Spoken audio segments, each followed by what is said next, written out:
Hello' viewers, পুনৰবাৰ এটা নতুন ভিডিঅ' লৈ আপোনালোকৰ ওচৰলৈ আহিছোঁ। আৰু আজিৰ এই ভিডিঅ'ত মই এটা সোৱাদ লগা আৰু স্বাস্থ্যৰ বাবে খুবেই উপকাৰী মাছৰ ৰেচিপি লৈ আহিছোঁ। তেন্তে এই ৰেচিপিটো কি হয় আৰু এই ৰেচিপিটো কেনেকৈ বনাব পাৰি তাকে চাওঁ ব'লক।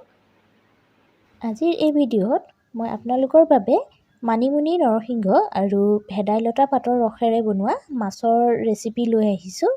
তেন্তে এই ৰেচিপিটো কেনেকৈ বনাইছোঁ তাকে চাওঁ ব'লক। আঞ্জাখনৰ বাবে এয়া দেখা পাইছে মানিমুনি হয়। এয়া সৰু জাতৰ মানিমুনি হয়। মানিমুনি দুবিধ পায়, ডাঙৰ আৰু সৰু। মই এইখিনি মানিমুনি এতিয়া ছিঙি ল'ম। প্ৰথমতে এয়া মানিমুনিখিনি মই ছিঙি ল'লোঁ। দেখা পাইছে মই শিপাৰ সৈতেই ছিঙি লৈছোঁ। আৰু লগতে এয়া মই ডাঙৰ জাতৰ মানিমুনিও লৈছোঁ। দুইবিধ মানিমুনিয়ে খাব পাৰি। আপোনালোকে যদি বিচাৰে ডাঙৰো ল'ব পাৰে বা সৰু জাতৰ মানিমুনিও ল'ব পাৰে। আৰু এইখিনি এতিয়া মই ভালকৈ ধুই ল'ম। আনফালে এয়া ভেদাইলতা, আমাৰ নিজৰ বাৰীতে ভেদাইলতা লাগিছে। দেখা পাইছে কিমান ওলমি ওলমি লাগিছে গোটেই গছজোপা।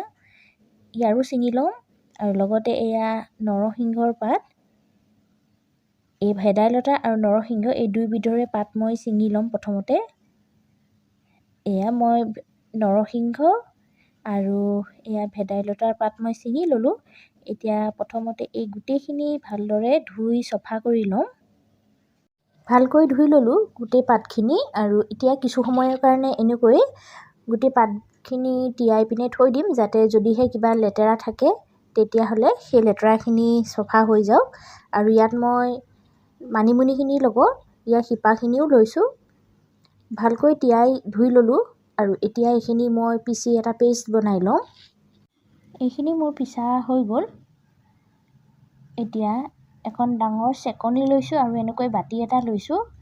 আৰু যিখিনি মই পিচি পাতখিনি লৈছিলোঁ সেইখিনি এনেকৈ ঢালি দিছোঁ। আৰু ইয়াৰ যি ৰসখিনি আছে, ৰসখিনি মই এনেকৈ চেকি উলিয়াই লওঁ। এনেকৈ চামুচেৰে হেঁচি মই যি পাতখিনি আছিলে পাতৰ পৰা ৰসখিনি উলিয়াই লৈছোঁ। আপোনালোকে যদি বিচাৰে এই পাতখিনিও ব্যৱহাৰ কৰিব পাৰে। আৰু এয়া মই ৰস গোটেইখিনি উলিয়াই ল'লোঁ। এখন কেৰাহী এনেকৈ গৰম কৰি ল'লোঁ। তাতে প্ৰথমতে কেইটামান কালজিৰা দি দিছোঁ। কালজিৰাকেইটা কিছু সময় ভাজ খোৱাৰ পিছত এটা শুকান জলকীয়া দি দিলোঁ। শুকান জলকীয়া আৰু কালজিৰা কিছু সময় ধুনীয়াকৈ ভাজি লোৱাৰ পিছত ইয়াতে মই আদা নহৰু পেষ্ট দি দিলোঁ আৰু সেইখিনিও ভাজি লৈছোঁ। কিছু সময় ভাজি ল'লোঁ। আৰু ইয়াত এতিয়া মই এনেকৈ বইল কৰি ৰাখিছিলোঁ আলু, সেই বইল কৰি ৰখা আলুখিনি আদা নহৰুখিনিৰ লগত দি দিছোঁ। আৰু এইখিনিও এতিয়া মই ভালদৰে ভাজি ল'ম। আলুটো আপোনালোকৰ অপশ্যনেল হয়, যদি বিচাৰে দিব পাৰে, নহ'লে স্কিপো কৰিব পাৰিব। কিছু সময় ভাজি ল'লোঁ। ইয়াতে এতিয়া মই জোখমতে প্ৰথমতে দিলোঁ নিমখ। আপোনালোকে নিজৰ প্ৰয়োজন অনুপাতে নিমখ এড কৰিব। আৰু লগতে এড কৰিছোঁ ½ টিস্পুন হালধি। এইখিনিও ভালদৰে মিক্স কৰি আলুখিনিৰ লগত ফ্ৰাই কৰি লৈছোঁ কিছু সময়।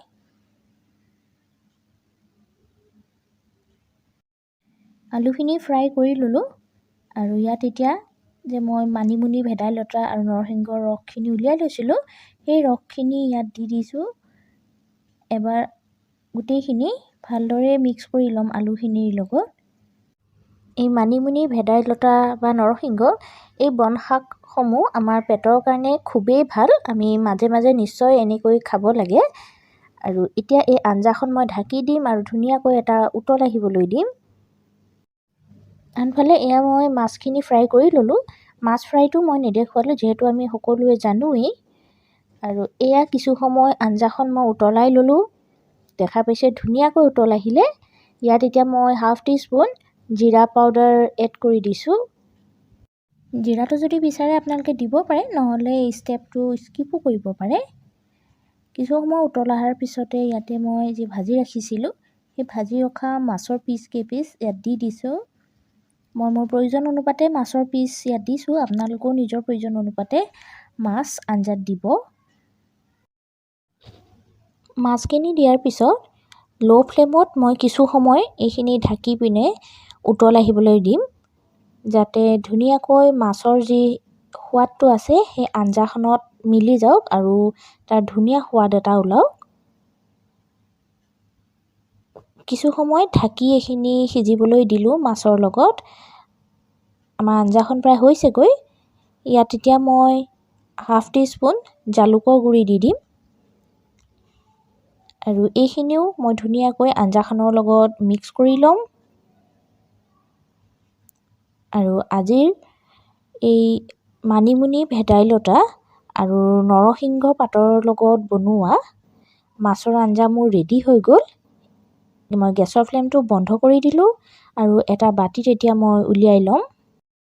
আৰু এয়া স্বাস্থ্যৰ বাবে একেবাৰে উপকাৰী আৰু খাবলৈ খুব সোৱাদ লগা মাছৰ আঞ্জা মোৰ ৰেডি হৈ গ'ল।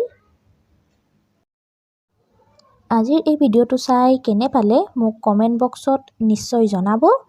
আৰু যদিহে ভিডিঅ'টো চাই ভাল লাগিল তেন্তে লাইক কৰিব, শ্বেয়াৰ কৰিব। নতুন ভিউৱাৰ্ছসকলে মোৰ চেনেলটো ছাবস্ক্ৰাইব কৰি কাষত থকা বেল আইকনটো প্ৰেছ কৰিবলৈ নাপাহৰিব। তেন্তে পুনৰ এটা নতুন ভিডিঅ' লৈ আপোনালোকৰ ওচৰলৈ আহিম। আজিলৈ ধন্যবাদ।